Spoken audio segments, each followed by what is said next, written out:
Happening now, winter is back. After days of 80-degree weather, a winter storm warning for heavy, wet snow. How power companies are preparing for the spring snow.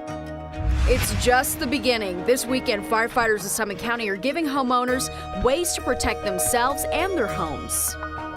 And mothers just want their babies fed. Some are turning to baby formula alternatives in the middle of this shortage. Our Verify team is digging into what's safe for your baby.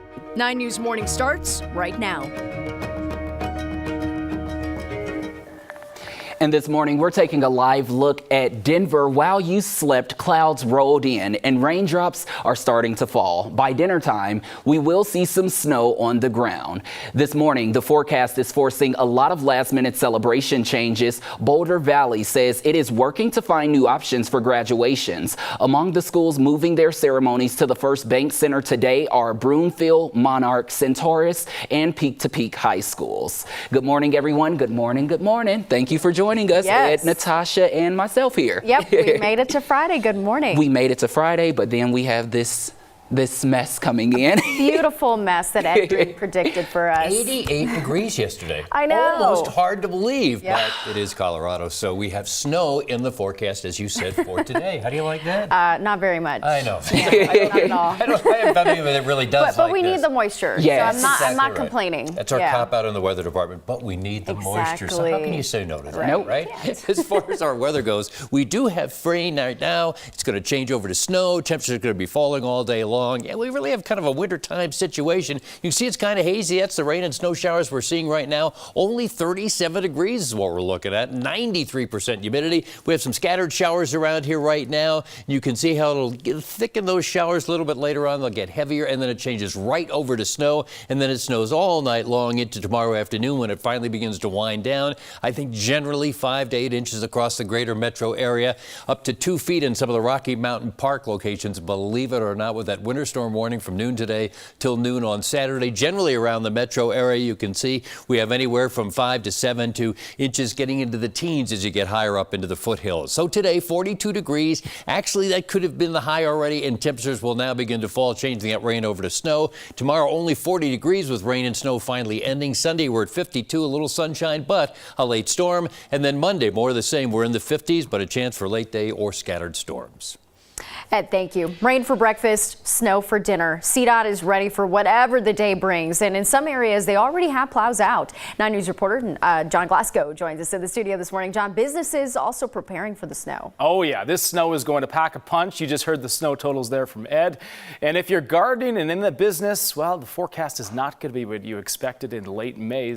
At Sundance Gardens Landscaping in Evergreen, David Thomas and his team spent the day moving plants inside to greenhouses and covering up what stays outside. They even converted their delivery truck into a warm space to keep their flowers alive. Even their customers say that the freeze is going to be a bit of a shock to the system. I'm really happy to have the moisture though. I was weeding yesterday, getting my vegetable beds ready, and it was just so dry and clumped up. And so I'm really excited. I'll take the moisture in any form. And if it has to be snow, I just hope it doesn't wreak a lot of havoc.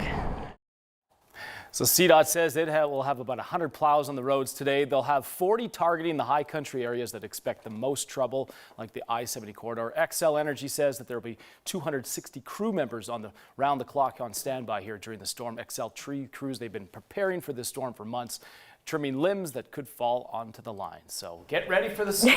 Get ready for it. Yeah, it's coming. I mean, look, I know it's May in Colorado. We all know that this is a possibility for a late May snow, but yeah, I think a lot of people were not ready. I think they packed up their cold stuff and they were ready for warmth, including businesses too. You got the shorts out, there are pools, and yeah, they're not ready for this. So, no, yeah, not get out at those all. winter jackets, huh? Yeah, indoor dining for sure. All right, John, thank you. And remember, anytime, anywhere, you can watch our updates and get the latest on storm and weather coverage with 9 News Plus on Roku or Fire TV. You can use the QR code on your screen right now, or you can just head to 9news.com for the link to download.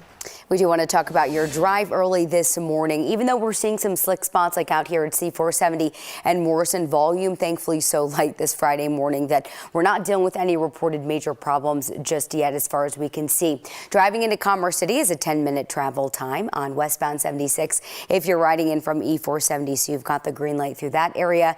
No problems on I-70 this morning between I-25 and 225. Your drive under 10 both ways. Traveling on I-25 between downtown and the Denver Tech Center in good shape as well. 15 minutes or quicker for your drive on either side of the interstate.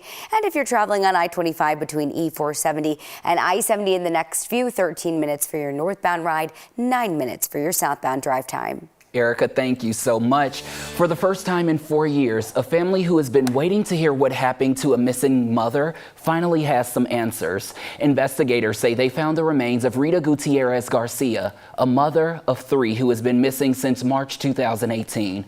9 News reporter Courtney Yoon was at a memorial in Longmont where many loved ones were paying tribute. Here at Thompson Park, there's a place to spend time with Rita. I know that there's that person and there's that moment where somebody's going to see something and they're going to make that call and we're going to find out that it's my daughter. Diane Romero never gave up hope of finding her daughter, Rita Gutierrez Garcia. A year ago, she told us how she knew this day would come. Now, more than 4 years after she went missing, the district attorney's office and the Longmont Department of Public Safety are announcing they've found Rita's remains in Weld County, just east of Longmont. Today, her mother told us in a statement, "I am grateful for this day. Thank first and foremost to my Lord and all who kept praying for our family, and yes, our LPD for never giving up." As the news spread that her remains had finally been found, people began to lay flowers here in her memory. Rita, a mother of 3 boys, was last seen in March 2018 in Longmont. Juan Figueroa Jr. was indicted by a grand jury in June 2021 for first-degree murder and kidnapping of Rita. His next court date will be on June 3rd, where he's expected to plead guilty and immediately be sentenced. After that court hearing on June 3rd, we are expected to learn more details about the investigation. Figueroa is currently serving 93 years to life for the attempted murder and sexual assault of another woman. Right now, a deputy in Adams County and his wife are facing charges in the shooting death of their 3-year-old daughter. Frederick police say she died from a gunshot wound in her home over Mother's Day weekend. The Weld County District Attorney's Office is charging Elaine and Brett Escom each with 6 counts of unlawful storage of a firearm. According to the Adams County deputy, Sergeant Escom is currently on bereavement leave. He and his wife are scheduled to appear in court on July 18th. Right now, the state is doing what it can to get more drugs off the street. The Harm Reduction Action Center says drugs can be thrown away safely in any of the outdoor 24-hour syringe disposal kiosks around Denver. The DEA says they have more than a dozen disposal locations right here in Denver. We have a list of those locations in this article. You can find that on 9news.com.